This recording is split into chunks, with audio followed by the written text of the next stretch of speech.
அது வந்து கண்டிப்பா ஏற்றுக்கொள்ள முடியாது. பிரதானத்துவம் இந்த கூட்டத்துக்கு கூட்டப்பட்டது. ஏன் இவ்வளவு பெரிய ஒரு கன்ஃபியூஷன்? நான் ரொம்ப சிம்பிளான ஒரு கொஸ்டின். அவருக்கு வேற எந்த விதமான ரைட்ஸும் கிடையாது.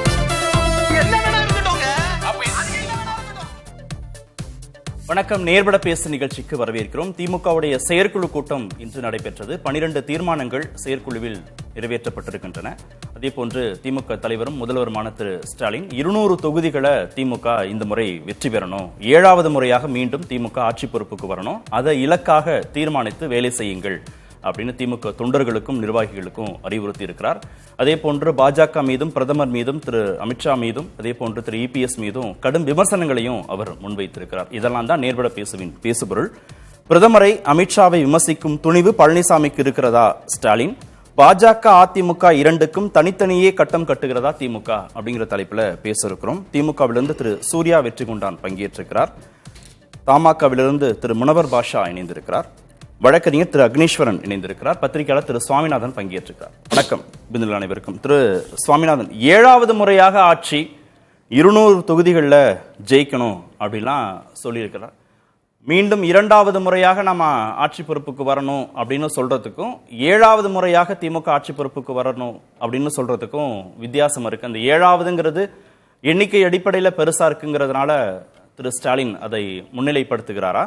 200ங்கிறத தொண்டர்கள்ட்ட நிர்வாகிகள்கிட்ட பதிவு வச்சுக்கிட்டே இருக்கணும் அப்படிங்கிறது திரு ஸ்டாலினுடைய நோக்கமா இருக்கா?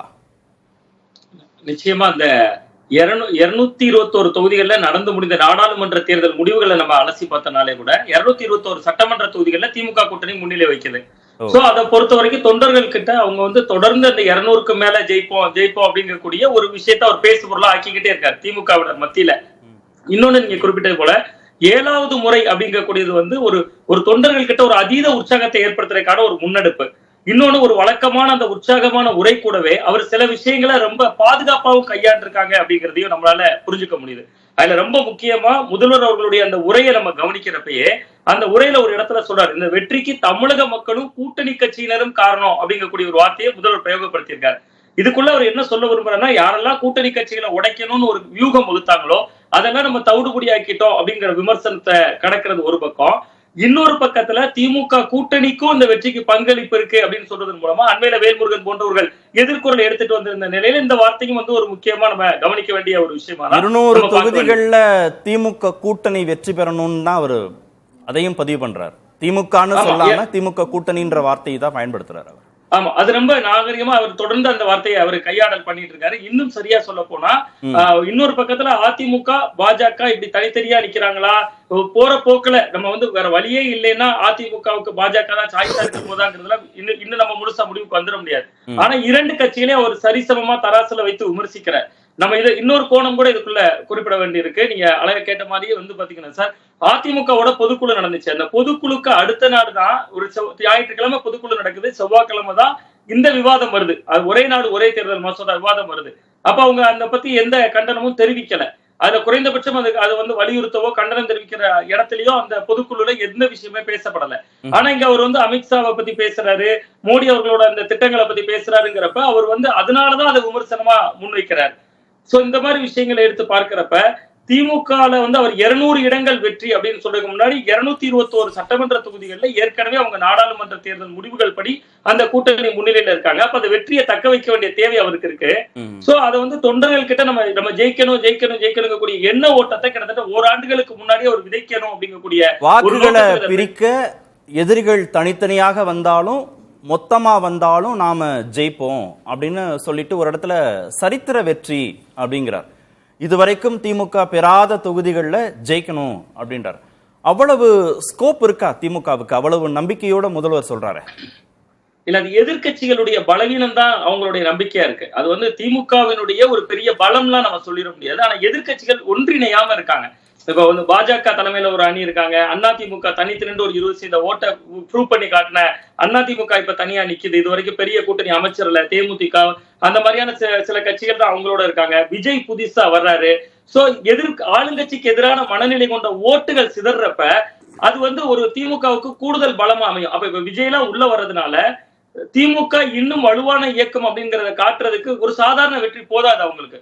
ஏன்னா ஒரு சாதாரண வெற்றியை பெற்றுச்சுன்னா விஜய்க்கு ஒரு ஸ்கோப் வந்துடும், அடுத்து நம்ம வரலாம் அப்படிங்கக்கூடிய ஒரு ஸ்கோப் வரலாம். சோ அவங்களுக்கு இப்ப வந்து எதிரி வந்து பாஜக, அதிமுக நம்ம கண்ணுல கண்டா கூட அவர் ஒரு இடத்துல குறிப்பிடுறாரு, முதல்வர்கள் உரையிலேயே பேசும்போதே சொல்றாரு, புதிதாக வருபவர்களும் எத்தனையோ பேர் வருவாங்க, நம்மளை எதிர்ப்பாங்க, ஆனா நம்ம தான் களத்துல நிப்போம்னு சொல்றதுமே அவர் விஜயை நேரடியா விமர்சிக்காம அதை கூட ஒரு பொடி வச்சுதான் பேசுறாரு அப்படிங்கறதான் புரிஞ்சுக்க வேண்டியது. பொருட்டா எடுத்துக்கிறாரா அப்போ அந்த வார்த்தையை பயன்படுத்துறதன் மூலமா, புதிய கட்சிகள்னு சொல்றதன் மூலமா விஜயை கன்சிடர் பண்றாங்க, திமுக வந்து முற்றிலுமாக நிராகரிச்சு ஒதுக்கி விடல?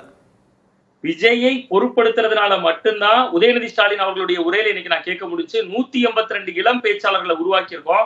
அந்த இளம் பேச்சாளர்கள் 2 நாள் பயிற்சி பட்டறைக்காக சென்னைக்கு அழைக்கப்பட போறாங்கன்னு சொல்றாங்க. அது முழுக்க விஜயினுடைய தாக்கத்தினால மட்டும்தான் திமுக இளைஞர்கள் பக்கம் கவனம் செலுத்துறாங்க.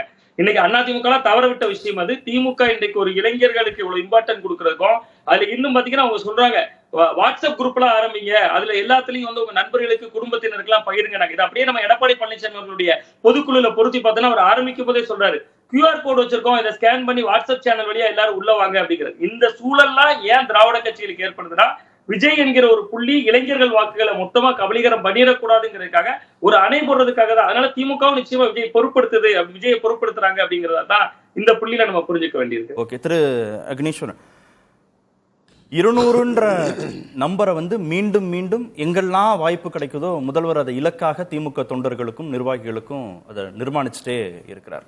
இந்த முறை 7வது முறையாக மீண்டும் வெற்றி அப்படின்னும் அவர் இலக்கு நிர்மாணிக்கிறார். அந்த அளவுக்கு அவங்க கூட்டணி மீது நம்பிக்கை வச்சு இந்த நம்பரை அடைய முடியும் அப்படின்ற அவருக்கு எதிர்பார்ப்பு இருக்கு. அதாவது சார், கூட்டணி மீது திராவிட முன்னேற்ற கழகம் நம்பிக்கை வச்சிருக்குது. ஆனா தமிழ்நாட்டு மக்கள் மீது நம்பிக்கை வைக்கலையே. ஒன்று, அரசியல்ல 2 வகை. ஒன்று, வெற்றி பெற்று ஆட்சிக்கு வந்தவுடன் செயல்படுகின்ற அரசியல் கட்சி, செயல்படாத அரசியல் கட்சி. அதாவது அரசியலை மட்டுமே மையப்படுத்தி கூட்டணி, இந்திய நாட்டினுடைய பிரதமர் மோடி எதிர்ப்பு, பாஜக பாசிசம், அதிமுக பிளவாய் கிடக்கிறது, அது பலவீனமாய் கிடக்கிறது, இப்படியெல்லாம் கட்டுக்கதையை பேசி பேசி பேசி அவர்கள் ஒரு அரசாங்கத்தை திமுக இன்னைக்கு நடத்துறாங்க. ஆனா மக்கள் படும் வேதனை 2026 தெரியும். சரி, 21ல நீங்க சொன்ன மாதிரி அதிமுகவுக்குள்ள இருக்கக்கூடிய பிளவை முன்னிலைப்படுத்தியோ இல்ல பாஜகவுடன் அதிமுக கூட்டணிங்கிறத முன்னிலைப்படுத்தியோ ஆட்சி அதிகாரத்துக்கு வந்துட்டா கூட அடுத்து வரக்கூடிய உள்ளாட்சி தேர்தலையும் அவங்களுக்கான வெற்றியை ஊர்ஜிதப்படுத்துறாங்க மக்கள். அடுத்து வரக்கூடிய நாடாளுமன்ற தேர்தலையும் வெற்றியை ஊர்ஜிதப்படுத்துறார்கள்னா அப்போ உங்க பக்கம் அவங்க நகரலன்னு தானே அர்த்தம். இன்னும் திமுக கூட்டணி மேல மக்களுக்கு நம்பிக்கை இருக்குன்னு தானே அர்த்தம். நம்பிக்கை என்பது வார்த்தையில் மட்டுமல்ல, திமுக அதை வார்த்தையாலேயே நகர்த்திக்கிட்டே இருக்கிறாங்க. நீங்கள் ஒன்னும் பேரறிஞர் அண்ணா காலத்தில் இருக்கிறோம் நினைக்காதீங்க. இன்னைக்கு இருப்பது 40 நீங்க அப்படி அள்ளி கொடுப்பாங்க மக்கள். அதுதான் சார். சார் இதே இப்படி ஒன்று 2011ல மக்கள் திமுகவை எதிர்க்கட்சி அந்தஸ்தில் கூட வைக்கலையே. அந்த மக்கள் தான் தமிழக மக்கள் இன்றைக்கு இருக்கிறாங்க. இதே மக்கள் 40க்கு 40 ஒரு நாடாளுமன்ற உறுப்பினர் கூட திமுகவுக்கு கொடுக்கலையே. அதே மக்கள் தான் தமிழக மக்கள். அந்த வெற்றியை தானே அவர் நம்புறாரு. 21ல சட்டமன்றத்தை நம்ம கிட்ட ஒப்படைச்சாங்க, மக்கள் வளர்ச்சியை நம்பல. நீங்க உள்ளாட்சி தேர்தலையும் நமக்கு வெற்றியை கொடுத்தாங்க, 24ல 40க்கு 40 நாடாளுமன்ற வெற்றியும் கொடுத்தாங்க. அப்ப 26ல நாம தீர்மானிக்கிற அந்த 200ஐயும் மக்கள் கொடுப்பாங்கன்னு திரு ஸ்டாலின் நம்புறாரு. கண்டிப்பாக கொடுக்க மாட்டாங்க. உங்களுடைய செயல்பாடுகள் கண்டிப்பாக 200க்கு 200 வராது வராது வராது. ஒண்ணு. இன்னொன்னு, இங்க செயல்படுகிற அதிமுக முன்னாடி இருந்ததை நீங்க இன்னைக்கு ஏதாவது ஒன்றை செய்திருக்கிறீர்களா? நான் இந்த இதுல நீங்க வந்து அதை ஓன் பண்றீங்க, செயல்படுகிற அதிமுகன்னு நீங்க சொல்றீங்கல்ல, அப்படி இல்லன்றார். அதாவது அதுதான் பேச்சு மட்டுமே. இபிஎஸ் உடைய வாக்கு சதவீதம் சொல்றாருல, எங்களுக்கு வாக்கு சதவீதம் 1% கூடி இருக்குன்னு திரு இபிஎஸ் சொல்றத திரு ஸ்டாலின் டீகோட் பண்றாரு. 2019ல 20 தொகுதிகள்ல போட்டிட்டாங்க, 19.4% வாங்குறாங்க அதிமுக. 2024ல 34 தொகுதிகள்ல போட்டிடுறாங்க, 20.4% தான் வாங்குறாங்க. அப்ப 14 தொகுதிகள் 2019க்கும் 24க்கும் அதிகமா போட்டிட்டு 1% கூட வாங்கியிருக்காங்க. ஆனா நியாயப்படி 32.98% இந்த நாடாளுமன்ற தேர்தல் 2024 நாடாளுமன்ற தேர்தல் அதிமுக வாங்கியிருக்கணும். ஆனா வாங்கல. போட்டியிட்ட தொகுதிகள் அடிப்படையில ரொம்ப முக்கியமா எளிதா எப்படி சொன்னா புரியும்னா, ஒவ்வொரு தொகுதிக்கும் 1.5 லட்சம் வாக்குகளை அதிமுக இழந்திருக்குன்னு ஒரு கணக்கு சொல்றாருன்னா, அப்ப மக்கள்கிட்ட வந்து அதிமுக மீதான நம்பிக்கை இன்னும் வரலையா? குறைஞ்சபடியே தான் இருக்கா? திமுக மீதான நம்பிக்கை அப்படியே ரீட்டைன் ஆகுதா? தக்க வச்சுட்டே இருக்கிறாங்களா? அதாவது இவ்வளவையும் சொன்ன தமிழ்நாடு மாண்புமிகு முதலமைச்சர் திரு மு.க. ஸ்டாலின் அவர்கள் மக்கள் நீதி மையத்துக்கு கிடைத்த 3.5% இழந்துட்டீங்க. நீங்க 3 முறை தொடர் வெற்றியை பெற்ற 6.5% இழந்துட்டீங்க. ஆக நாங்கள் 3 அடுக்கு வெற்றியை பெற்ற நாங்கள் திமுக அரசாங்கம் இன்னைக்கு 10% குறைஞ்சிருச்சு. அதையும் சொன்னா தானே ஒரு கண்ணுல வெண்ணெய் இன்னொரு கண்ணில் சுண்ணாம்புன்னு வர முடியும். நான் இப்ப கேட்கிறேன், செயல்பட்ட அதிமுக அரசாங்கத்தை தான் சொல்றேன். நீங்க தலைவர்கள் பொதுச் செயலாளர்கள் வருவார்கள் போவார்கள், அதை பத்தி எனக்கு கவலை கிடையாது. ஆனால் செயல்பட்ட அதிமுக அரசாங்கம் 7.5 நடைமுறைப்படுத்துச்சு. திமுக வெறும் பேச்சாலே நிக்குது. 11 மருத்துவக் கல்லூரி அதிமுக நடைமுறைப்படுத்துச்சு, வெறும் பேச்சாலே நிக்குது. நீட் விலக்கு மசோதா 2026 வரைக்கும் வரவே வராது. இதே வந்து இப்ப 5300 கோடி சமக்கர சிக்ஷா அபியான் திட்டம் போன மார்ச் மாசம் ஆமா நாங்க ஒத்துக்குறோம்ட்டாங்க இதே திமுக அரசாங்கம். அது மட்டும் இல்ல, இப்ப இதுவரைக்கும் பணம் வாங்கல. அது மட்டும் இல்ல, இப்ப நீங்க வணிக வளாக கட்டடத்துகளை ஜிஎஸ்டி வரி போட்டாங்களே 18 விழுக்காடு. தமிழ்நாட்டுடைய நிதித்துறை அமைச்சர் போனாங்க கவுன்சில் மீட்டிங் டெல்லிக்கு. ஆக வெறுமனே ஆமா அதத்தான் சொல்ல வரேன். அரசியல் செய்றாங்க சார், அவ்வளவுதான் சார். நீங்க சொல்றது புரியுது. எங்க முதல்வர் கேட்டதுக்கான பதில் நீங்க செஞ்சிருக்கீங்கன்னா அத மக்கள் வந்து எப்படி மதிப்பிடுவாங்க? வாக்குகளாக கொடுத்துதான் மதிப்பிடுவாங்க. நீங்க செஞ்சிருக்கீங்க அப்படின்னு ஒரு தொகுதிக்கு 1.5 லட்சம் நீங்க கணக்கு பண்ணுங்க. 40 நாடாளுமன்ற தொகுதிக்கு கிட்டத்தட்ட 60 லட்சம் வாக்குகள் ஏடிஎம்கே கிட்ட இருந்து போயிருக்குன்னா அது யார்கிட்ட போயிருக்குங்கிறது அடுத்தது. ஏன் போச்சு ஏடிஎம்கே கிட்ட? நீங்க ஒரு தவறான பிம்பத்தை கட்டமைச்சிட்டே இருக்கிறீங்க சார். நீங்க சார் அதை விடுங்க சார். அடுத்த கட்சியை வைத்து நீ உங்களுக்கு எவ்வளவு சுகர் பிபி எல்லாம் கொழுப்பு கரெக்டா இருக்கா இல்ல சக்கரை கூடி போச்சா அதை பத்தி நீங்க அந்த ஆய்வு பண்றீங்க. உங்களுக்கு 10% குறைஞ்சதா இல்லையா? திரு சூர்யா வெற்றி கொண்டான் தமிழ்நாடு முதலமைச்சர் ஒப்புக்கொள்ள மாட்டார். நியாயத்தின் வழியில் சூர்யா வெற்றி கொண்டான் ஒப்புக்கொள்ளாரா? நீங்க கேட்டதுக்கு மட்டும் பதில் சொல்லுங்க. இபிஎஸ் வந்து அதிமுகவுக்கு கூடி இருக்குன்னு சொன்னதோட நிப்பாட்டி இருந்தாருன்னா பரவாயில்ல. ஏடிஎம்கேக்கு 1% கூடி இருக்குன்னு சொன்னதோட நிப்பாட்டி இருந்தா பரவாயில்ல. பாஜகவுக்கு குறைஞ்சிருக்கு 2014க்கும் 2024க்கும் ஒரு கணக்கு சொல்றாரு. திமுகவுக்கு குறைஞ்சிருக்கு அப்படின்னு ஒரு கணக்க சொல்றாரு. அப்ப நீங்க வந்து திமுகவுக்கும் பாஜகவுக்கும் குறைஞ்சிருக்குன்னு ஒரு நம்பரை டீகோட் பண்ணும்போது அவங்க உங்களுக்கும் குறைஞ்சிருக்கு அப்படின்னு அவங்க சொல்ல மாட்டாங்களா? உங்களுக்கு உரிமை இல்லையா?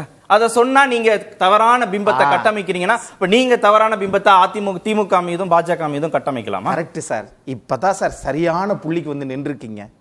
தமிழ்நாட்டுடைய முதலமைச்சர், முன்னாள் முதலமைச்சர், இன்றைய மாண்புமிகு எதிர்க்கட்சி தலைவர் சதவிகிதத்தை சொன்னாரே ஒழிய தமிழ்நாட்டில் ஆளுகிற அரசாங்கத்தை மாண்புமிகு முதலமைச்சர் மு.க. ஸ்டாலின் அவர்களை தகாத வார்த்தைகள் சொன்னாரா?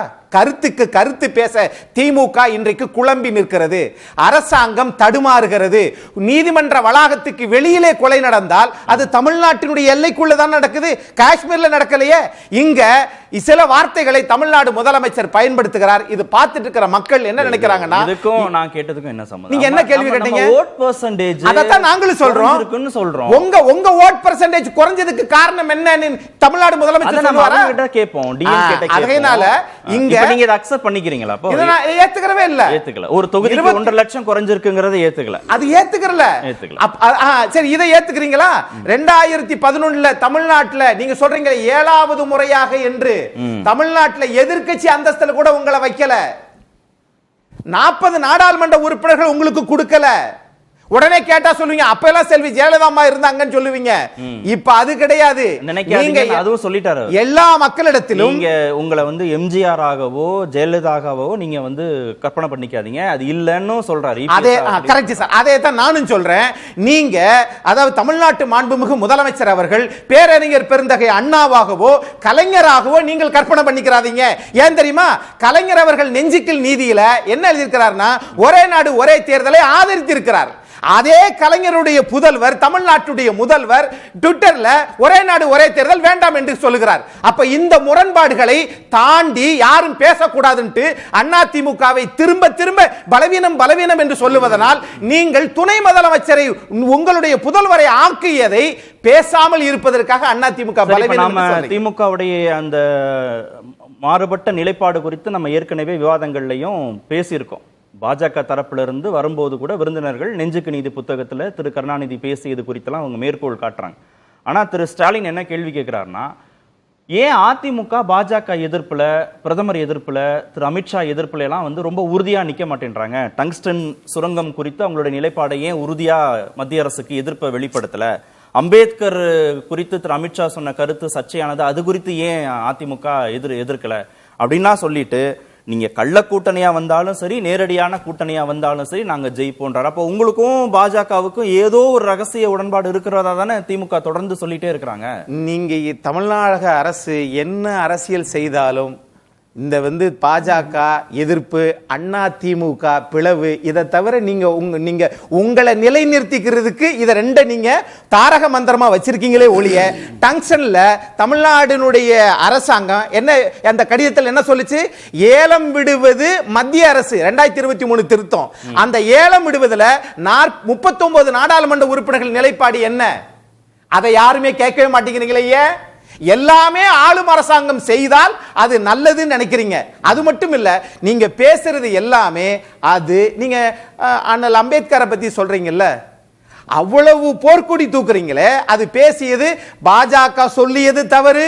அதை காங்கிரஸ் கையில் எடுத்துக்கொண்டு மோடி அவர்களை வீழ்த்த வேண்டும் நினைப்பது அவர்களுடைய வியூகம். ஆனால் அதை பத்தி இவ்வளவு பேசுறீங்கல்ல, அவ்வளவு அக்கறை வைத்திருக்கக்கூடிய நீங்கள் வேங்கை வயலுக்கு ஓய்வு பெற்ற நீதியரசருடைய அறிக்கையை வாங்கி ஏன் இந்த அரசு 3.5 வருஷமா அப்படியே பாதுகாப்பா பதுங்கியே இருக்கீங்க? நீங்க திரு அமித்ஷா, அதே மக்கள் தானே சார். அண்ணல் அம்பேத்கரை புகழ் பாடுகிற நீங்கள் வேங்கை வயலுக்கு திமுக அரசு ஏன் மௌனமாவே இருக்குது? அம்பேத்கர் பேச்சுல அதிமுகவுடைய நிலைப்பாடு என்னன்னு எதிர்பார்க்க மாட்டாங்க. அந்த நிலைப்பாடை பத்தி நீங்க 40 நாடாளுமன்ற உறுப்பினர்கள் உங்களுக்கு தேவை இருக்கிறது. ஏன்னா உங்களுக்கு நீட்டு விலக்கு வர உங்களால கொண்டு வர முடியாது. அதுக்காக போடுகின்ற நாடகத்தில் இது பிரதான நாடகம். ஆக சமூக நீதி என்று சொல்லுவது வேங்கை வயலுக்கு மட்டும் இது பொருந்தாது. அப்படித்தான் அவங்க நாடகம் ஆடுறாங்களே ஒழிய, நாட்டு மக்களுக்கு இது சட்டமன்ற தேர்தல்ல இவர்கள் நினைப்பது நடக்குமா என்று கேட்டால் நடக்காது என்பது என்னுடைய.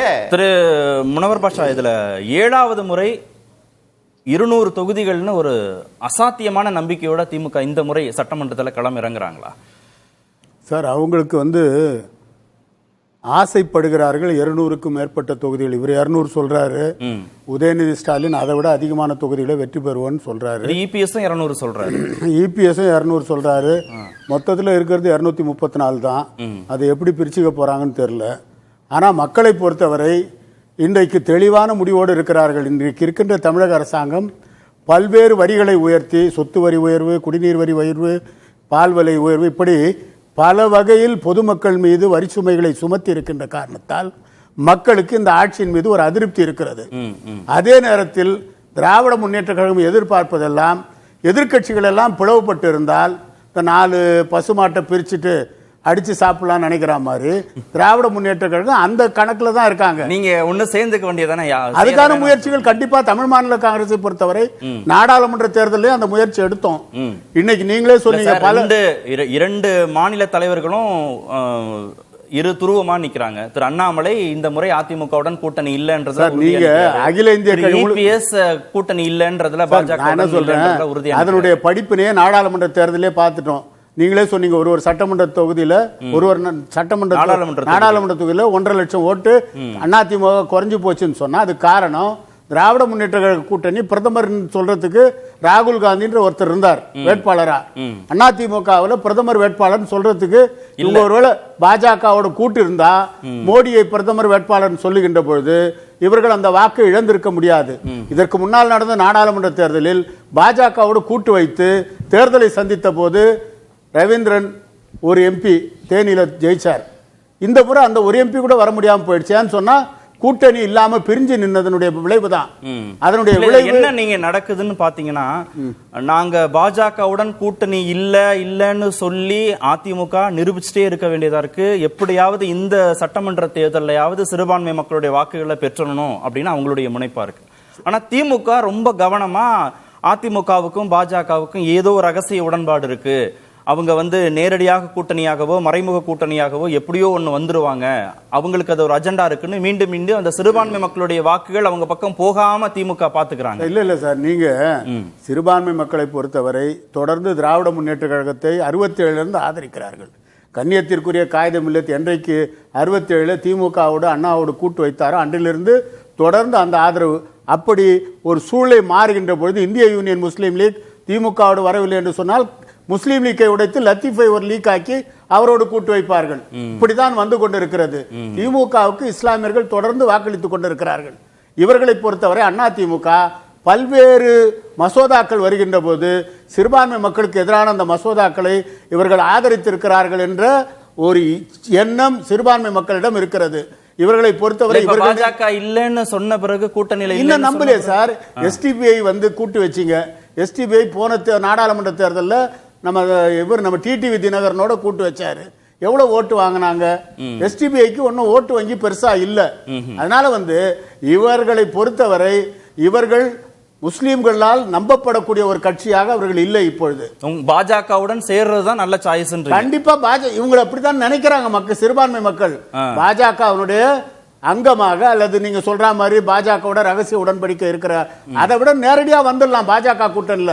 ஒண்ணு இந்த தேர்தல் ரெண்டு இழப்பா இருக்கிற மாதிரி தெரியுதே சார். திரு முனவர் பாஷா சொல்றதுனால சிறுபான்மை மக்களுடைய வாக்குகளும் வராது, இல்ல பாஜகவுடன் நீங்க கூட்டணி சேராததுனால அந்த வாக்குகளும் போனா பெரும் இழப்பா இல்லையா? நீங்க நாடாளுமன்ற தேர்தலே அக்னீஸ்வரன் என்ன பதில் சொல்றாருன்னு கேக்குறாரு. ரெண்டு இழப்பு இல்லையா அது? நீங்க சிறுபான்மை மக்களுடைய வாக்குகளும் திமுகவுக்கு தான் போகுது, அதிமுகவுக்கு வராது.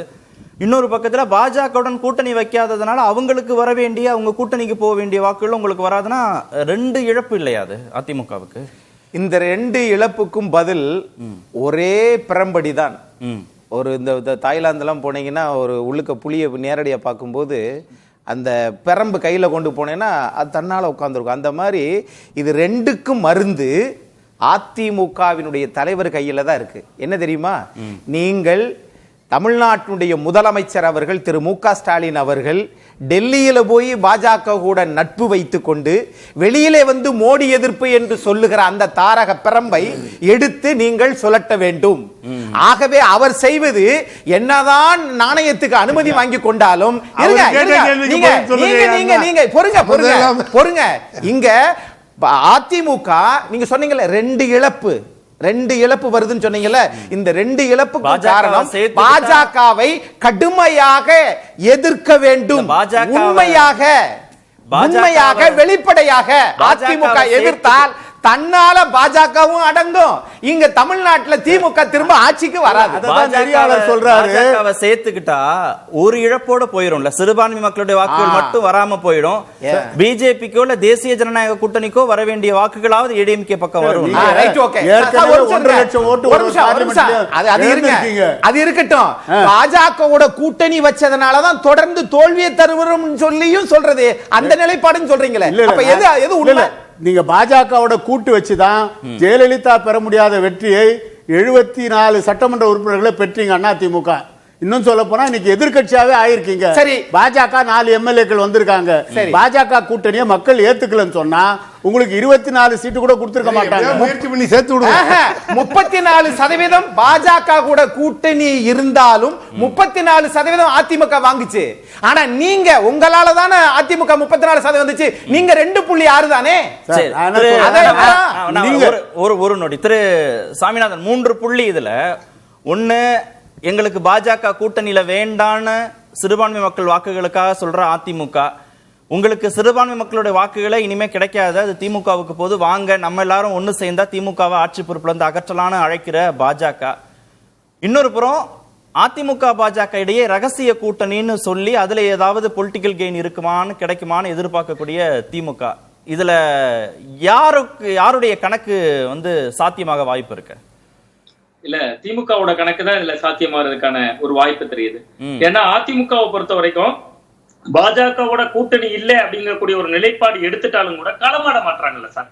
அதுக்கு எதிராக கடுமையான இப்ப நம்ம வந்து பார்த்தா ஒரே நாடு ஒரே தேர்தலா இருக்கலாம், அமித்ஷா பேசின விஷயமா இருக்கலாம், எடப்பாடி பழனிசாமி அவர்கள் கிட்ட மைக்க நீட்டுறப்ப கூட ஜெயக்குமார் அவர்கள் கருத்து தான் என் கருத்துங்கிறார். இந்த இடத்த அவர் பயன்படுத்தி இருக்கணும், இன்னும் அதிகமான கருத்தை சொல்லியிருக்கலாம். அம்பேத்கருடைய அந்த வாழ்க்கை சார்ந்து அவர் சார்ந்த அந்த 2 ஆண்டுகள் 11 மாதங்கள் இருந்து கான்ஸ்டியூஷன் அவங்க எழுதின அந்த முறை அவரை கொச்சைப்படுத்துறது மிக தவறுங்கிற மாதிரியான அவருடைய பேச்சு ஆணித்தரமா இன்னைக்கு முன்வைத்திருக்கலாம். அது பட்டியல் சமூக மக்கள் கிட்டையும் பொதுவான பொது தளத்துல அம்பேத்கர் கிட்ட இருக்கக்கூடிய மக்கள் கிட்டயே அது ரொம்ப ஒரு தாக்கத்தை ஏற்படுத்தியிருக்கோம். ஆனா அந்த மாதிரியான விஷயங்கள் எதையுமே அதிமுக கையாளலங்கிறது ஒரு பக்கம். அதே பாஜக கூட்டணி வேண்டான்னு ஒரு புறம் சொல்றாரு, அதே சமயத்துல பாஜக எதிர்ப்பையும் தீவிரப்படுத்த மாட்டேன்றாரு. அப்படி ஒரு குழப்பமா இருக்கா இபிஎஸ் அவருடைய நிலைப்பாடு கடுமையான குழப்பமா இருக்கு. இதுக்கு அவர் என்ன பண்ணலாம்னா, நம்ம முனவர் பாஷா சார் சொல்ற மாதிரி அவங்க வந்து பாஜக கூட்டணி வைத்தாலும் தவறில்லை. ஏன்னா அது அவங்களுடைய கொள்கை சார்ந்த முடிவா இருந்தாலும் கூட இதுதானே உங்கள் ஆசை, இதற்குத்தானே ஆசைப்படுகிறீர்கள் எல்லோரும். ஆனா அதிமுக அந்த நிலைப்பாடை எடுக்காது. கண்ணை கட்டி கிணத்துல விழுகிறதுக்கு சமம். கண்டிப்பா இந்த சட்டமன்ற தேர்தலில் நாங்க அந்த முயற்சி சார், நாங்க ஏற்கனவே கொஞ்சம் அட்ஜஸ்ட் பண்ணி போப்பா. பாஜகவை நீங்க தான் அட்ஜஸ்ட் பண்ணி போறீங்க. அதனால தான் திரு செந்தில் பாலாஜி 471 நாள் கழிச்சு திரும்ப அமைச்சராக இருக்கிறார். சொன்ன மாதிரி திமுக தீய சக்தின்றதுல நம்பிக்கை எடப்பாடியாருக்கு இருந்ததுன்னா வலுவான கூட்டணி அமைக்கிறதுக்கு முயற்சி அவர் எடுக்கணும், பாஜகவோட சேரணும். அதிமுக என்கிற ஒரு இயக்கம் தோன்றப்பட்டதனுடைய நோக்கம் வந்து திராவிட முன்னேற்ற கழக ஆட்சிக்கு எதிரான ஒரு கட்சி. அப்ப அவர்களுடைய நோக்கம் அதிமுக மீண்டும் ஆட்சிக்கு வரணும், திமுக வீட்டுக்கு அனுப்பணும். இன்னும் சரியா சொல்ல போனா ஜெயலலிதா அவர்களுடைய காலத்துல அவர் வந்து ஒரு திராவிட முன்னேற்ற கழகத்தை பார்த்து திருக்கோளை தீய சக்திங்கிற வார்த்தையெல்லாம் பயன்படுத்துவாங்க. அந்த அளவுக்கு ஆக்டிவான பாலிடிக்ஸ் பண்ணவங்க ஜெயலலிதா அவர்கள். அவருடைய மறைவுக்கு பின்பு அந்த இயக்கம் மீண்டும் ஆட்சிக்கு வருதுன்னா வரணும்னா என்னெல்லாம் வாய்ப்பு இருக்கோ அந்த வாய்ப்புகளை எல்லாம் தன்வசப்படுத்தணும். அப்பதான் அவங்க வந்து அடுத்த கட்டத்தை நோக்கி நகர முடியும். இப்ப ஆளுங்கட்சிக்கு எதிரான ஓட்டுகள் ஒரு 4 கோணமா, இப்ப விஜய்க்கு நீங்க முயற்சி எடுக்கிறீங்க, புதிதாக வரக்கூடிய விஜய் வருவாரான்னு காத்திருக்கிறீங்க. இன்னொரு கட்சி உங்களோட கூட்டணி வர்றதுக்கு கொள்கை ரீதியா இன்னைக்கு வந்து ஒரு எஸ்டிபிஐ அவர்களோடு இருந்து சார் குறிப்பிட்டாங்க. எஸ்டிபிஐ கட்சிக்கு திண்டுக்கல் தொகுதி ஒதுக்கப்படுச்சு. அந்த தொகுதியில அவங்க கணிசமான ஓட்டு வாங்கினாங்க. ஆனா எல்லா ஊர்களையும் இருக்கக்கூடிய இஸ்லாமியர்கள் அதிகமாக வாழக்கூடிய பகுதிகளில் எஸ்டிபிஐ கூட்டணியில இருந்தாலும் அதிமுக ஒவ்வொரு பூத்திலையும் வாங்கின ஓட்டுகளை விரல் விட்டு எண்ணிடலாம் இஸ்லாமியர்கள் அதிகமா இருக்கக்கூடிய பூத்துகள்ல. அப்ப ஒரு கட்டத்துல கூட்டணி வேண்டான்னு இபிஎஸ் மட்டுமே சொல்ற மாதிரி ஒரு ப்ரொஜெக்ஷன் இருக்கா? திரு அண்ணாமலையும் அதே கருத்தை தானே சொல்றாரு. இந்த முறை இல்ல 5 முனை போட்டின்னு தானே சொல்றாரு. இருகை ஓசை தானே சாத்தியமாகும். 2 பேரும் நகரணும், ஆனா 2 பேரும் அதே இடத்துல தானே நின்னுட்டு இருக்காங்க. நகர்ற மாதிரி தெரியல. இல்ல இன்னும் 15 மாதங்கள் இருக்கிறதுனால அதை நோக்கி நகருவாங்க அப்படிங்கறதான் நம்ம பாக்க. ஏன்னா ஏன் அந்த 15 மாதங்கள நகருவாங்கன்னா, பிஜேபியை பொறுத்த வரைக்கும் சார் ஆல் இந்தியா பார்ட்டி டெல்லியில நினைச்சா சொன்னா அதை கேட்டுக்க போறார் அண்ணாமலை. இப்போ பேசலாம். இல்ல இபிஎஸ் நீங்க சொல்ல முடியுமா? அண்ணாமலைய சொல்லலாம். இபிஎஸ்க்கு நிர்பந்தம் சார், அந்த கட்சியிலே அவருக்கு நிர்பந்தம் இருக்கு. ஏன்னு சொன்னா தொடர் தோல்விகளை சந்திச்சா பாஜகவுடன் போலான்னு சொல்ற ஆட்கள் இருக்காங்க. அதுல அதுக்கான வாய்ப்பு இருக்கு. கதை வசனம் எல்லாம் வந்து அண்ணன் முனைவர் பாட்சா சார் வசனம் இருக்கிறது. ஒரே கருத்து, ஒரே ஒரு நடந்து முடிந்த பாராளுமன்ற தேர்தல்ல நான் ஒரே ஒரு கருத்தை மட்டும் தான் சொல்ல வருகிறேன். நடந்து முடிந்த பாராளுமன்ற தேர்தல்ல அதிமுக 20% ஓட்டு எடுத்திருக்காங்க. அதே நேரத்துல தேசிய ஜனநாயக கூட்டணி பாஜக கூட்டணி 18% எடுத்திருக்காங்க. இங்கேயும் சிறுபான்மையினர் ஓட்டு விழல, அங்கேயும் சிறுபான்மையினர் ஓட்டு விழலைன்னா திமுக எதிர்ப்பு ஓட்டு 38% இருக்கு. இதுதான் சிம்பிளான லாஜிக். இங்கேயும் சிறுபான்மையினர் ஓட்டு விழல, அங்கேயும் சிறுபான்மையினர் ஓட்டு விழல. அப்ப 38% ஓட்டு திமுக கூட்டணிக்கு எதிரான ஒரு ஓட்டு இருக்கு. புதிதாக வரக்கூடிய விஜய் சில ஓட்டுகளை பிரிப்பார்னா அதிமுக பாஜக ஒரு அணியை திரட்டி வச்சிருக்காங்கல்ல, அந்த அணிக்குள்ள போனா மட்டும்தான் திமுகவுக்கு எதிரான ஒரு போட்டியே தமிழக அரசியல் களத்துல இருக்கும். இந்த கணக்கு திமுக தெரியாதா? 2 பேரும் ஒண்ணு சேர்ந்தா ஒரு வலுவான கூட்டணியா மாறிடுவாங்கன்னு தெரியாதா? ஆனா கூட்டணியை உருவாக்குறதுல ரொம்ப முனைப்பா இருக்காங்களே திமுக. இல்ல கூட்டணி அவங்க உருவாக்க முயலல, அதிமுகவை பலவீனப்படுத்த முயல்றாங்க. எடப்பாடி பழனிசாமி அவர்கள் தன்னுடைய கொள்கையில தெளிவா நிப்பாருன்னு திமுக நம்புறாங்க. கடைசியா போக மாட்டாங்க. நாடாளுமன்ற தேர்தல் மாதிரி உங்க தனித்தனியா நிக்கிறதுக்கான வாய்ப்பு இருந்துச்சுன்னா திமுக. சரி, இதுதான் வியூகமா திரு சூர்யா வெற்றி கொண்டான். நீங்க வந்து ரகசிய கூட்டணி திரைமறைவில கூட்டணின்னு சொல்லி 2 பேரையும் சேர விடாம பாத்துக்கிறதா அதிமுகவையும் பாஜகவையும்? என்ன தலையாட்டுறீங்க? இல்லைங்க, தலையாட்டு நீங்களும் ஒரு 1/2 மணி நேரமா எவ்வளவோ முயற்சி பண்ணீங்க 2 பேருக்கு சேர்த்து வைக்கலாம். ஆனா பரவாயில்ல, அவர் முனைவர் பாட்சா ஓப்பனாவே சொல்லிட்டாரு. அவர் சொன்னதான் சாட்சி. அவர் தான் இந்த கோர்ட்டுக்கு அவர் தான் போய் எவிடன்ஸ். என்ன தெளிவா சொன்னாரு, நானும் சைக்கிள் எடுத்துட்டு டெய்லி போயிட்டு தாங்க வந்துட்டு இருக்கேன், எப்படியாவது பிடிச்சி உட்கார வச்சு கூட்டு வந்து கூட்டணி சேர்த்துருவோம், வேற வழியே கிடையாதுங்க. இல்லைன்னா எடப்பாடிக்கு ஆப்ஷன் இல்லை, இல்லைன்னா அவருக்கும் அங்க தலைமை சொல்றதுன்னா அண்ணாமலை ஆஃப் ஆயிடுவாரு. இவ்வளவுதான் அவங்களுக்கு நடந்துருச்சுன்னா நீங்க சொல்ற இந்த 7வது முறை ஆட்சி 200 எண்ணிக்கைங்கிறது எப்படி சாத்தியம் உங்களுக்கு? நாங்க வந்துடுறோம். இப்ப எங்க தலைவர் இன்னைக்கு செயற்குழுல பேசின கருத்தும் அதுதான். எங்க தலைவர் என்ன சொன்னாரு, அமித்ஷாவையும் மோடியும் கண்டிக்கிற துணிச்சல் உங்களுக்கு இருக்கா? நீங்க ஒரு எதிர்கட்சி தலைவர், வேணாம் அதிமுகவோட தலைவர், சொல்ற துணிச்சல் உங்களுக்கு இருக்கா? இதான் அவர் கேட்ட கேள்வி. நீங்களும் அவர் குமாரசாமி ஜெயலலிதா வழக்கில் குமாரசாமி போட்ட கணக்கை விட இவர் எடப்பாடி கணக்கு இவ்வளோ தெளிவாக போடுறாருன்னு கூட கிண்டலாக கூட பதிவு பண்ணார்.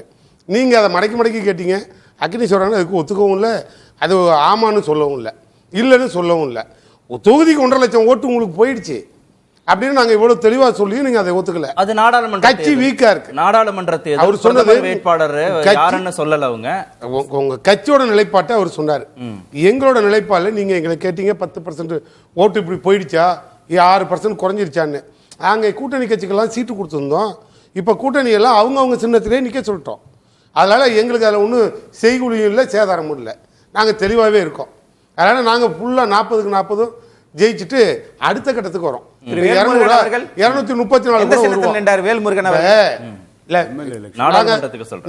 நடக்க போற சட்டமன்ற தேர்தல் தானே அது அடுத்தது வரும். வேல்முருகனை பத்தி நம்ம அடுத்து சொல்லுவோம், அவரோட நிலைப்பாட்டை அவரே சொல்லுவாரு. ஏன்னா இன்னும் அது எந்த கேணியில விழுவுன்னு தெரியாது. அதுக்குள்ள நான் இப்ப வசனம் பேசிட்டு திரு ஆதவ அர்ஜுனா போல நாங்க ஆமா அதுவும் இப்ப உழுவாத கேணியில விழுந்துருச்சு, எல்லாம் பால்ல உழுவல. எப்படி 200 வரும்? இல்ல இல்ல சார், அது பால்ல உழுவல, எல்லாம் பாலுங்கணத்துல விழுந்திருக்கு. என்னைக்கு எழுச்சி வருங்கிற முடியும் அப்புறம் எடுத்துக்குவோம். இப்ப நீங்க எவ்வளவு தூரம் சொன்னீங்க, பாஜக சார் ஓப்பனா சொல்லிட்டாரு, எதை பத்தியும் கவலைப்படாதீங்க, விட்டுட்டுலாம் போக முடியாது, சேர்ந்துதான் இருக்கணும், இதுக்கு மேல எல்லாம் அடிபட முடியாதுன்னு ஒரு ஓப்பனா சொன்னார். அது வலுவான எங்க தலைவர் என்ன சொல்றாரு, எங்க தலைவர் என்ன சொன்னாரு, நீங்க எல்லாரும் சேர்ந்து வந்தாலும் தனித்தனியா வந்தாலும் நாங்க ஜெயிப்போம்னு சொல்றீங்க. ஆனா உண்மையிலேயே அதிமுக பாஜக இணைஞ்சிட்டாங்கன்னா வாக்கு சதவீதம் அடிப்படையில் அவங்க ரொம்ப வலுவா இருப்பாங்க.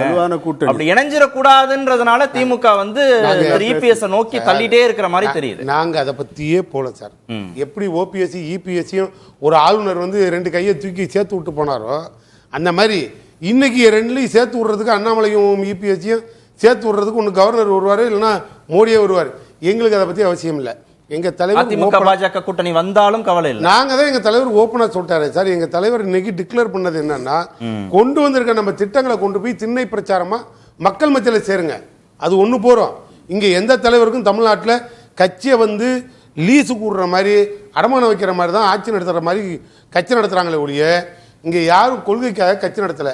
எடப்பாடிட்ட போய் உங்க கொள்கைக்காக கட்சி திமுக உள்பட கொள்கையெல்லாம் விடுங்க சார், எங்களது கொள்கை கூட்டணின்னு சொன்னோம். கொள்கை என்னன்னு கேட்டீங்க, பாசிசத்தை எதுக்கிறதா எங்க கொள்கை, பிடிக்காதவங்கள எங்க கூட வாங்கணும், இது எங்க கொள்கை கூட்டணிக்கு கொள்கைக்கு உண்டானதா நாங்க சொன்னோம். நீங்க 2 விஷயத்தை முன்னிலைப்படுத்திக்கிறீங்க, ஒன்னு அதிமுகக்குள்ள இருக்கக்கூடிய பிளவு, இன்னொன்னு பாஜக எதிர்ப்பு. இது ஒண்ணுதான் நீங்க முன்னிலைப்படுத்துறீங்க, ரெண்டதான் முன்னிலைப்படுத்துறீங்க. இல்ல நாங்க அப்படியே வச்சுக்குவோம் சார். நாங்க தமிழ்நாட்டிலேயே நாங்க இத மாதிரி உங்களை கூப்பிட்டு எதுக்கு சொல்றோம், நீங்க ஒவ்வொரு திட்டத்துக்கு நீங்க உள்ள வாங்க. அம்பேத்கரை பத்தி இவ்வளவு இழிவுபடுத்துற நிலையில ஒரு அமித்ஷா பேசினா கருத்து கேட்டா எடப்பாடி என்ன பதில் சொல்லிட்டு போலாம், கண்டனம் தெரிவிக்கிறேன்னு சொல்லிட்டு போறது உங்களுக்கு என்ன வருத்தம்? ஏன் நாங்க சொல்றோம் கண்டனம் தெரிவிக்கிற துணிச்சல் உங்களுக்கு இல்லைன்னா கள்ள தொடர்பு இல்லைன்னு எப்படி நீங்க சொல்றீங்க அப்படின்னு நாங்க சொல்றோம். இப்ப இவர் சொன்னார் பாருங்க, உங்ககிட்ட ஓப்பனா உட்காந்து அதெல்லாம் கவலைப்படாதீங்க சேர்த்துருவோன்னு, இதுக்கு பேர் தான் சார் கள்ள தொடர்பு. மறைமுகமா உறவு இருக்கு, பாசம் இருக்கு, உறவு இருக்கு, ஆனா வெளிப்படுத்த முடியல. அது யாரை ஏமாத்த, அது உங்களுக்கு துணிச்சல் இருக்கா இல்லையாங்கிறத நான் உள்ள போல. இல்ல பாஜகவோடு கூட்டணி இருக்கக்கூடிய கட்சிகளுக்கு அப்படி ஒரு விருப்பம் இருக்கு, அதிமுகவுடைய 2ஆம் கட்ட தலைவர்களுக்கு சில பேருக்கு அப்படி ஒரு விருப்பம் இருக்கு. ஆனா 2 கட்சியின் தலைவர்களுக்கு அப்படி விருப்பமே இல்லை. எங்களுக்கே விருப்பம் இருக்கு சார், நீங்க சேர்ந்துருங்க, நாங்க வேணாலும் ஒரு 50 வருஷத்துக்கு திமுக ஆட்சி ஆளணும்னு ஒரு விருப்பம் இருக்கு. இங்க பாருங்க, இப்ப மக்கள் ஏத்துக்கறல, நாங்களே வேணாம்னு சொல்ல சார், சேருங்க. ஆனா எங்களோட பாலிசி என்னன்னா, நீங்க ஒரு எதிர்கட்சி தலைவர் ஆக்கப்பூர்வமா தமிழ்நாட்டு மக்களுக்காக அவங்களை எதிர்த்து ஒரு கண்டன தீர்மானம் போடுறதுக்கு உங்களுக்கு துணிச்சல் இல்லை, தகுதி இல்லைன்னு சொன்னா நீங்க தமிழர்களுக்கு இழைக்கிற பெரிய துரோகமா இல்லையா? நீங்க பழனிசாமியா இல்ல தமிழர்களுக்கான துரோக சாமியான்னு தான் சொன்னார். அதையும் முதல்வரே சொன்னார். யாரும் மறைச்செல்லாம் பேச வேண்டிய மக்கள் பார்த்துக்கிட்டு தான் இருக்காங்க. சுவாமிநாதன், அதிமுக பிளவடைஞ்சிருக்கு, அதுக்கப்புறம் மெகா கூட்டணி அமைக்கிறதுல அவங்களுக்கு சிக்கல், எம்ஜிஆர் ஜெயலலிதா மாதிரியான ஆளுமை இல்லை அப்படின்னு அவருக்கு நிறைய பலவீனங்களை பட்டியல் போடுறாங்க. தேசிய ஜனநாயக கூட்டணிக்கு அதே கூட்டணி இந்த முறையும் நீடிக்குமா சட்டமன்றத்திற்கு அப்படிங்கிறத பொறுத்திருந்து பார்க்கணும். விஜய் அன்டெஸ்டட், சீமான் தனித்து போட்டி. திமுகவுக்கு கூட்டணி பலம், அப்புறம் அவங்க நாங்க செஞ்சிருக்கிறோம்னு சொல்லக்கூடிய திட்டங்கள் கடந்து 7வது முறையாக மீண்டும் ஆட்சி பொறுப்புக்கு வரணும், 200 அப்படிங்கிற அந்த மேஜிக்கல் நம்பரை அட்டைன் பண்றதுக்கு அவங்களுக்கு சாதகமா வேற என்னென்னலாம் சூழ்நிலைகள் இருக்கு அப்படி ஒன்றும் தெரியலையே. இல்ல திமுகவுக்கு சாதகமான சூழல் அப்படிங்கறதுல மிக முக்கியமா எதிர்கட்சிகள் சிதறுண்டு கிடக்கிறது. எதிர்கட்சிகள் வந்து இப்ப ஒன்றிணைந்து ஒரே கரமா ஒரு வலுவான அணியா இல்ல. இன்னும் சொல்ல போனா பாஜகவும் அதிமுகவும் சேருவாங்களா சேர மாட்டாங்களாங்கிறதெல்லாம் தாண்டி அவங்க வந்து எதிர்கட்சி ஓட்டு பல கட்டமா சிதறுது. சீமான் அவர்களா இருக்கலாம், விஜய் அவர்களா இருக்கலாம், அதே மாதிரி பாஜக அதிமுக பல முனையா சிதறுது. அது ஒன்று. இன்னொன்று அவர்களுக்கு சாதகம் என்னன்னா சட்டம் ஒழுங்கு வந்து இன்னைக்கு நிறைய சிக்கல்களை சந்திக்குது. ஆனா அதையெல்லாம் எதிர்த்து களமாட வேண்டிய எதிர்கட்சி அதிமுக வந்து யார் எதிர்கட்சி அப்படிங்கறத கமிட்மெண்ட் ஆகுறதுல இங்க ரொம்ப பெரிய குழப்பம் இருக்கு.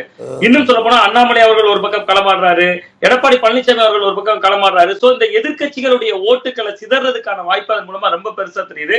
இன்னொரு பக்கத்துல பார்த்தா அதிமுக வந்து தொடர்ச்சியான திமுக கையாளுறதுல அது வந்து உறுதிப்படுத்தலையா? திமுக தலைவர் வந்து திரு அண்ணாமலைக்கு பதில் சொல்லாம திரு இபிஎஸ்க்கு பதில் சொல்றதன் மூலமா அவங்க 2 பேருக்குமே பைனரியா அகாமடேட் ஆகிறதுல உறுதிப்படுத்திக்கலையா இபிஎஸோட பொசிஷனை திரு ஸ்டாலின்? இல்ல ஸ்டாலின் அவர்கள் வந்து எடப்பாடி பழனிசாமி அவர்களுக்கு பதில் சொல்றாரு. அந்த பதில் எப்படி இருக்குங்கிறத நம்ம முக்கியமானது. அவர் வந்து சும்மா கத்தி பேசுறாருங்கிற விஷயங்களா இருக்கலாம். ஜெயலலிதா அவர்களுக்கு பதில் சொன்ன போது என்ன அணுகுமுறை கையாளப்பட்டுச்சு அப்படிங்கிறத அதிமுக உள்வாங்கினாலே அவங்களுடைய பதில்கள்ல வந்து அதற்கான பதில்கள் சொல்லல, அவங்க புலம்புறாங்கிறதுக்கான ஒரு வெளிப்பாடு மாதிரியே முதல்வருடைய குரல் வெளிப்படுது. அது வந்து அதிமுக இன்னும் பலவீனம் தான் படுத்தும். திரு ஸ்டாலின் டிவேல்யூ பண்றாங்க கண்டிப்பா. அப்ப எப்ப அவர்களுடைய கருத்துக்கள் மதிக்கப்படக்கூடிய கருத்துக்களா எப்ப பதில் சொல்ல காலம் வரும்னா இவர்கள் தொடர்ந்து களமாடணும். பழைய ஜெயலலிதா அவர்களுடைய காலத்துல நம்ம பார்த்தோம்னா டெய்லி வந்து ஏதாவது ஒரு ஊர்ல ஆர்ப்பாட்டம் நடக்கும், ஏதாவது ஒரு ஊர்ல போராட்டம் நடக்கும். அன்றைக்கு ஏதோ ஒரு மாவட்டத்துல அந்த ஏதோ ஒரு பேரூராட்சி அளவுல இருக்கக்கூடிய குறைகளை கண்டிச்சு கூட ஒரு அறிக்கை காலையில வந்துரும். ஆனா இன்னைக்கு நான் யதார்த்தமா போய் சமூக வலைதள பக்கங்களை நம்ம போய் பார்த்தா கூட எடப்பாடி பழனிசாமி அவர்களுடைய சோசியல் மீடியா பேஜஸே அவ்வளவு ஆக்டிவாலாம் இல்ல. அக்னீஸ்வரன் சார் கவனிச்சிருப்பாங்க நான் நினைக்கிறேன். சோ அவங்க இன்னுமே களமாட வேண்டிய தூரமே நிறைய இருக்கு. டிஎம்கேவோட அப்ரோச் தான் என்ன? விஜய் பேரை பயன்படுத்த மாட்டோம், அண்ணாமலை பேரை பயன்படுத்த மாட்டோம், சீமான் பேரை பயன்படுத்த மாட்டோம், இபிஎஸ் வந்து டிஃபேம் பண்ணுவோம், டிவேல்யூ பண்ணுவோம்னா அப்போ அவங்க ஸ்ட்ராட்டஜி தான் என்ன? அப்போ திமுகவோட ஒரே ஒரு புள்ளிதான் திராவிட முன்னேற்ற கழகத்துக்கு பாசிச எதிர்ப்பு அப்படிங்கக்கூடிய அந்த புள்ளிக்குள்ள இந்த எல்லா கட்சிகளையும் அவங்க விளைக்கிறாங்க. அதாவது ஒரு பக்கம் சிறுபான்மையினர் ஓட்டுகளை ஒரு அணியில திரட்டி வச்சிருக்கிறது. அது இயல்பாகவே அவங்க லீடிங்குள்ள நம்ம ஓட்டு எண்ணுகிற பொழுது ஒரு 10% ஓட்டு தாண்டியே இருக்கலாம். அந்த 10% வரைக்கும் குறைந்தபட்சம் அவர்களுக்கு ஒரு சேஃபா பாக்கெட்ல வந்து விழுந்துருது ஒன்று. இன்னொரு விஷயம் பாத்தீங்கன்னா அந்த பாசிச எதிர்ப்புன்னு சொல்றப்ப அவங்க மட்டுமே அந்த மத்திய அரசுக்கு எதிரான வாக்குகளா இருக்கலாம், அல்லது இங்க இருக்கக்கூடிய ஒரு நடுநிலையாளர்கள் வாக்கா இருக்கலாம். இதையெல்லாம் அவங்க ஒன்று திரட்டி வச்சுக்கிறத ஒரு சேஃபா ஃபீல் பண்றாங்க. அப்ப இப்ப எப்ப இந்த ஓட்டு சிதறல் உடையும்னா இப்ப வந்து அண்ணா திராவிட முன்னேற்ற கழகம் பாஜகவுக்கு எதிராக களமாடுகிற வரைக்கும் இந்த பிரச்சனை இருக்கும். அப்ப அந்த இருதுருவ அரசியலுக்குள்ள திரு இபிஎஸ் நிறுவுறதுல திமுகவுக்கு அக்கறை இல்லை. அவருடைய செல்வாக்க குறைச்சு அவரை பலவீனப்படுத்துறது தான் திமுகவுடைய நோக்கம். அப்படிதான் எடுத்துக்கணும். நிச்சயமா அந்த இலக்கை நோக்கிதான் திமுக நகர்த்து. திரு சூர்யா வெற்றிமாறன், இருதுருவ அரசியல் தான் திரு ரகுபதி சொல்றாரு, நாங்க தான் இனிமே எப்போதும் எங்களுக்குள்ளதான் போட்டினா நீங்க விஜய் பேரை சொல்றது இல்ல, சீமான் பேரை சொல்றது இல்ல, அண்ணாமலை பேரை சொல்றது இல்ல, எதற்கும் அவங்களுடைய அறிக்கைகளுக்கோ குற்றச்சாட்டுகளுக்கோ பதில் சொல்றது இல்ல. குறைந்தபட்சம் பதில் சொல்றதுன்னா திரு இபிஎஸ் ஓட குற்றச்சாட்டுகளுக்கு தான். அதுவும் அவரை பலவீனப்படுத்துற மாதிரி, அவருடைய செல்வாக்க குறைக்கிற மாதிரி, எம்ஜிஆர் மாதிரி இல்ல, ஜெயலலிதா மாதிரி இல்லைன்ற அணுகுமுறையை திமுக கையாள்வது சரிதானா? நாங்க வந்து விஜய்க்கு பதில் சொல்றதில்ல, அண்ணாமலைக்கு பதில் சொல்றதுன்னா ஆக்கப்பூர்வமான கேள்விகள் எதுவும் வரல. அவங்கள்ட்ட இருந்து ஏதாவது கேள்வி வந்தா சொல்லலாம். ஒருத்தர் ஆரம்பிச்ச அன்னையில இருந்து போய் படுத்துட்டாரு, அமாவாசை என்னைக்கு வரணும் உட்கார்ந்துருக்காரு. இல்ல கண்ணுக்கு தூரம் வரை எதிரிகளே இல்லைன்ற ஆணவத்தோட நான் இல்லைன்னு முதல்வர் சொல்றாரு. ஆனா எல்லா எதிர்கட்சிகளுடைய எந்த அறிக்கைகளுக்கும் குற்றச்சாட்டுகளுக்கும் ஒண்ணு பதில் சொல்றது இல்ல, இல்லைன்னா அவங்கள புறக்கணிக்கிறது, நிராகரிக்கிற மாதிரியான அணுகுமுறை. இல்ல நான் தெளிவாவே சொல்றேன். தனிநபர் விமர்சனமா ஒரு கொஸ்டின் வந்ததுன்னா இல்ல அவங்க குடும்ப சார்பிலாக ஒரு கொஸ்டின் ஒரு சம்பந்தம் இல்லாத ஒரு நபர்கள் எழுப்புனா அதுக்கெல்லாம் பதில் சொல்ல வேண்டிய அவசியமே யாருக்கும் வராது. ஏன்னா அது இன்னைக்கு தேவையில்லாத ஒண்ணு தமிழ்நாட்டுக்கு. அதனால கூட்டணி பலம் இருக்கு, கூட்டணி பலம் இருக்கு நம்ம கிட்ட. இல்ல சார், நீங்க பாஜக எதிர்ப்புன்றத தீவிரப்படுத்த இல்ல சார், நீங்க அங்கேயே போக வேண்டாம் சார். நாங்க பாஜகங்கிறது ஒரு பெரிய பாசிச பாலிசியில் இருக்கிறது, அது மதசார்பற்ற கொள்கைக்கு எதிரானது. அதால ஏற்படுற பாதிக்கப்படுற மாநில உரிமைகள் பறிக்கப்படுறத நாங்க தடுத்துன்னு போராடுறோம். எங்களுக்கு அதுக்கே நேரம் சரியா இருக்கும். இதுல எதிர்கட்சி தலைவராக நீங்க தமிழ்நாட்டில் இருக்கீங்க, மாநில உரிமையெல்லாம் பறி போயிட்டு இருக்கு. அந்த பறி போகிறத தடுக்கிற இடத்துல நீங்க எங்களோட குரல் கொடுக்கணுமே. மற்றவங்களை பற்றி கவலை இல்லை, ஏன்னா அதெல்லாம் கட்சியா இல்லை அது லீஸு விடுற கட்சியான்னு எங்களுக்கு அவசியம் இல்லை.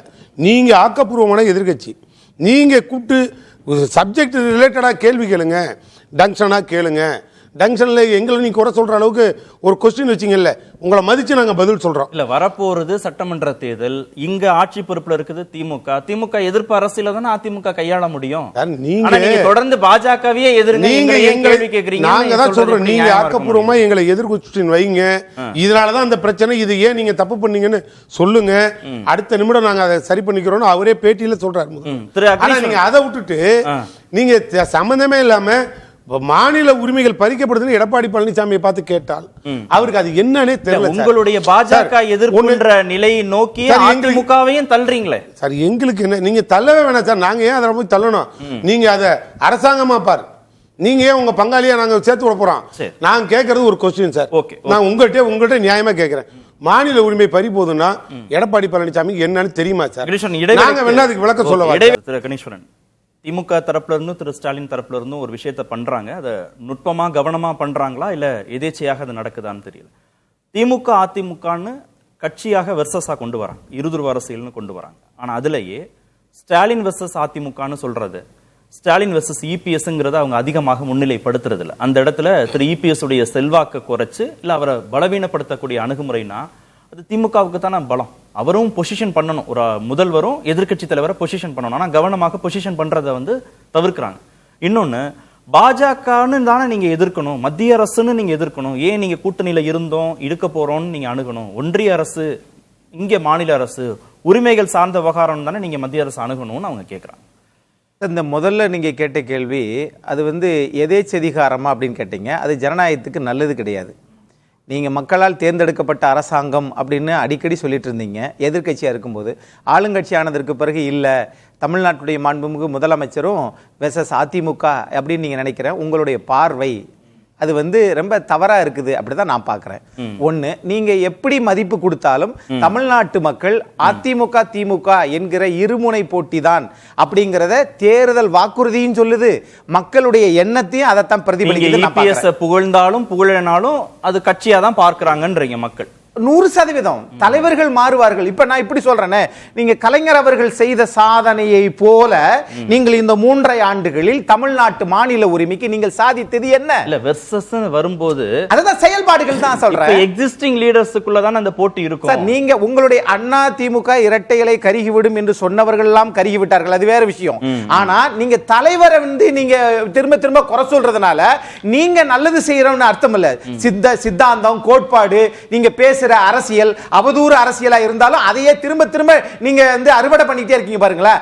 அதனால மக்களுக்கு செய்ய வேண்டிய நலத்திட்டங்கள், நீங்க அதிமுக 10 ஆண்டு காலம் வாங்கிய கடனை நீங்கள் 3 ஆண்டு காலம் மொத்தமா வாங்கி இருக்கீங்க, வரியையும் உயர்த்திருக்கீங்க. இதுக்கு தான் நீங்க நேரத்தை செலவழிக்கணும். நீங்க யாரை எப்படி பண்ணா பரவாயில்ல. இது ஒண்ணு. இது அடுத்து ஒரு நிமிஷம் நான் அதை தான் கேட்கிறேன். மாநில உரிமை 40 நாடாளுமன்ற உறுப்பினர் வச்சிருப்பாங்களாம், அதே மாதிரி 39 நாடாளுமன்ற உறுப்பினர் வச்சிருப்பாங்களா. நீட்டு விளக்கு உங்களால கொண்டு வர முடியலையே. மாநில உரிமை பேபி அணை முல்லை பெரியாறுல 15 மரங்களை வெட்டுறதுக்கு அனுமதி கொடுத்தாங்கன்னு கடிதம் எழுதுனீங்க, நன்றி தெரிவிச்சீங்க. ஆனா இதுவரைக்கும் வெட்ட முடியலையே. மாநில உரிமையை காப்பாத்திட்டீங்களா? ஆகவே நீங்கள் வெறும் அரசியல் அதைத்தான் கேட்கிறேன். நீங்க மாநில மக்களை வாட்டி வதைப்பது, வரியை உயர்த்துவது, வெறுமனே இந்த சித்தாந்தம். இன்னொன்னு, கிறிஸ்துமஸ் விழாவில் நேற்றைக்கு பேசியிருக்கிறார் மாண்புமிகு எதிர்க்கட்சி தலைவர் அமித்ஷாவா இருக்கட்டும், யாரா இருக்கட்டும், அம்பேத்கரை பத்தி பேசி அது தவறுன்னு தான் சொல்லியிருக்காங்க. அப்ப இவர்கள் என்னன்னா நீங்க 3 அடுக்கு வெட்டி பெற்றுட்டோம் நினைக்கிறாங்க. தப்பு. எளிமையா என்ன புரிஞ்சுக்க வேண்டியதா இருக்குன்னா, பாஜக எதிர்ப்பின் மூலமாக தான் இங்க நடக்கக்கூடிய சட்டமன்ற நாடாளுமன்ற தேர்தல்களில் திமுக ஆட்சி பொறுப்புக்கு வர்றாங்க, தொகுதியையும் தக்க வைக்கிறாங்கன்னா, ஏன் அதிமுக மீண்டும் திமுகவை அகற்றணும்னு நினைக்கக்கூடிய அதிமுக பாஜக எதிர்ப்பு தீவிரப்படுத்தல, இங்க அரசியல் ரீதியாக கை கொடுக்கக்கூடிய ஒரு விஷயத்தை ஏன் தீவிரமாக அதிமுக பண்ணலன்னு ஒரு சந்தேகம் வரதானே செய்யுது. அந்த சந்தேகத்தை நீங்களே கிளப்பிட்டு இருக்கீங்க, செயல்பாட்டில் அது இல்ல. சரி. அது ஒருவேளை சந்தேகம் இருக்குமே ஆனால் நீங்க அதுக்காக தீ குளிக்க சொல்றது மாதிரி கொண்டு போயிடாதீங்க. இன்னும் அதிமுக பாஜகவை எதிர்க்க வேண்டும், சரி. மாநில உரிமைக்காக. அதுக்காக திமுக மாதிரி ஒரு போலி நாடகம் சித்தாந்தத்தை பேசிக்கிட்டு இங்க இது பண்றத மக்கள் பார்த்து ரசிக்கல, அதையும் நம்பலன்றீங்க. அதையும் நம்பல. உண்மை அதுதான். திமுகவுடைய பாஜக எதிர்ப்பையும் நம்பலன்றீங்க. நம்பல. சரி, சூர்யா சார் சுருக்கமா சார்ட்ட போறேன். சார் உங்களுடைய பாஜக எதிர்ப்புமே போலித்தனமானதுன்ற. எஸ் சார், நாங்க அது வந்து உலகமே நம்பாது சார். ஏன்னா பிரதமர் மோடியை பிடிச்சிட்டு இங்கே உட்கார வச்சு வரி கணக்கு வழக்கே முதல்வர் சொல்லி கொடுத்து அனுப்பினவர், பப்ளிக்கில் உட்கார வச்சு. நாங்கள் அதுக்கெல்லாம் இந்த பணங்காட்டு நரி மாதிரி இதெல்லாம் விட்டுருங்க. நான் கேட்டது ஒன்று, மாநில உரிமை பறி போகுதுன்னா எடப்பாடிக்கு தெரியுமா இல்லை எங்க அக்னி சொன்னாங்க தீர்மானம் சொல்லிருக்கணும். நான் கேட்கறது கல்வியை மாநில பட்டியலுக்கு கொண்டு வாங்க. அதை விடுங்க சார், இப்ப நீங்க அதெல்லாம் பழைய கதை. ஆளுநரை மாத்துறதுக்கு மாநில உரிமை என்ன கேளுங்க சார். பாருங்க, ஒண்ணு அதிமுக ஆட்சியில் கவர்னர் உட்கார்ந்து அதிகாரிகள் ஆய்வு பண்ணார். திமுக எதிர்கட்சியா இருக்கும்போது ஓடி போய் கவர்னர் உள்ள உட்காரியா இல்லையான்னு நிறுத்தணும். அது உரிமை பறி போச்சு, அதனால நிறுத்திட்டோம். இப்ப நாங்க என்ன சொல்றோம், ஸ்டேட் லிஸ்ட்னு மாநில பட்டியல் இருக்கு பாருங்க. இந்த பட்டியலில் நான் தான் கையாண்டு மாற்றம் கொண்டு வரணும். மத்திய அரசு கையில் எடுத்து அவன் மாற்றம் கொண்டு வரான். அப்ப என்ன சார் அர்த்தம்? அப்ப மாநில உரிமை வரிசையா பறி போகுது. எம்பி ராஜினாமா செய்யுங்க. அப்ப அதுக்கு என்ன அர்த்தம்? உரிமைக்காக 40 எம்பி ராஜினாமா செய்யுங்க. ஒரே ஒரு கேள்வி. இத வந்து ஒரு எடப்பாடி எதிர்க்கட்சி தலைவர் கண்டனம் தெரிவிச்சு நீ போடுங்க, கண்டனம் தெரிவிக்க துணிச்சல் இருக்கான்னு கேக்குறோம். பாராளுமன்றத்தில் 40 எம்பி என்னன்னாவது தெரியுமா கேக்குறோம். எம்பிக்கள் செயல்பட்டதாக முதல்வர் பாராட்டி இருக்கிறார். அது பாருங்க. சரி, இன்னொன்னு நடைமுறையில இல்ல. ரொம்ப நான் ஒரே ஒரு கேள்வி மட்டும். இலங்கையில இருக்க படகையும் மீனவர்களையும் மீட்டெடுங்கன்னு நாங்க தீர்மானம் போட்டா கச்சத்தீவை நீங்க தானே தாராவாத்து கொடுத்தீங்கன்னு எங்களை இலங்கையை அழிச்சது திமுக கூட்டணி காங்கிரஸ். நாங்க குடுக்குற மாதிரி அவருக்கு ஒரே ஒரு நிமிஷம் கண்ணே கட்டி போச்சு. சூரிய நமஸ்காரம் பண்ணிட்டு இருக்காங்க. ஒரு திமுக மோடி கிட்ட சொல்லி அதை கச்சத்தீவை மீட்டு வந்திருக்கலாம்ல. சரி, ஒரு நிமிஷம் மட்டும். நானே வெளியிட்டு வளர்க்க காங்கிரஸ் பாஜக தேவைப்படுதா? இல்ல ரெண்டு பேரும் நாங்க இப்பயே சொல்றோம். கடல்ல பேனா செலவழிக்கிறதுக்கு பாஜக உறவு தேவைப்படுதா? தமிழ்நாட்டு மக்களோட உரிமைகள் பறிபோதுனா முதல்ல படிச்சிட்டு கத்துக்கிட்டு வரட்டும் சார். திமுக கத்துக்கறட்டும். ஒரு நிமிஷம் சார், ஒரு நிமிஷம். சமூக நீதி அவர்கிட்ட கேட்டா ஒரே வார்த்தை சொல்றாரு, அதான் படிச்சவங்க பாத்துக்குவாங்க, என்ன விடுங்க. அவருக்கு ஒரே ஒரு சந்தர்ப்பம். நீங்க பாஜக எதிர்ப்ப திமுக இந்த அளவுக்கு தீவிரப்படுத்துது, அதிமுகவும் தீவிரப்படுத்தணும்னு வேற அவங்கள வந்து வலியுறுத்துறாங்க திமுக. இது இவ்வளவு சூழல் இருக்கும்போது நீங்க வந்து பாஜகவுடன் கூட்டணி வச்சா மட்டும்தான் அதிமுக நிறைய தொகுதிகளில் ஜெயிக்கும், நிறைய வாக்கு சதவீதம் வாங்கும்னு எப்படி? பாஜக எதிர்ப்பு என்பது வருகின்ற சட்டமன்ற தேர்தல் வந்து திமுக ஆட்சி இருக்க வேண்டுமா வேண்டாமா, மாற்றப்பட வேண்டுமா வேண்டாமா, மாநில உரிமைகளை பெற்று கொடுக்கிறதுக்கு ஒரு கட்சி வேண்டுமா வேண்டாமா அப்படி சொல்றாங்க. இப்போ கல்வி வந்து மாநில பட்டியல இருந்து பொது பட்டியல எப்போ போச்சு? காங்கிரஸ் ஆட்சியில போச்சு. இது மாதிரி நீட் தேர்வு எப்போ வந்தது? காங்கிரஸ் ஆட்சியில தான் வந்தது. எல்லாமே வந்து காங்கிரஸ் கொண்டு வந்தது இப்ப கடைபிடிக்கிறாங்க மோடி ஆட்சி. அதுதான் ஏன் கடைபிடிக்கணும்? காங்கிரஸ் கொண்டு வந்தது நீங்க ஏன் சார் அப்ப விட்டுட்டீங்க? நீங்களும் தானே ஆட்சியில இருந்தீங்க. மாத்தலாம் இல்லையா பாஜக நினைச்சா? நீங்க ஆட்சியில 10 ஆண்டு காலம் மன்மோகன் சிங் ஆட்சியில இருந்தீங்க. நீங்க சொல்ற அந்த மாநில உரிமைகள் எல்லாம் மீட்டெடுக்க நீங்க நினைச்சா முடிஞ்சிருக்க முடியும். உங்களுக்கு இலாக்காக்கள் வாங்குறதுல தான் நோக்கமா இருந்ததே தவிர மாநில உரிமைகளை மீட்பதில் மாநில உரிமைகளை மீட்பதில் பற்றி நீங்க சிந்திக்கவே இல்லை. எதிர்கட்சி ஆனாதான் மாநில உரிமை, ஆளுங்கட்சி மாநில உரிமைகள் நிகழ்ச்சியில் பங்கேற்ற தேர்தல் சட்டமன்ற தேர்தல் கண்டிப்பாக அதிமுக கூட்டப்பட்டது. ஏன் இவ்வளவு ஒரு கன்ஃபியூஷன்? நான் ரொம்ப சிம்பிளான ஒரு அவருக்கு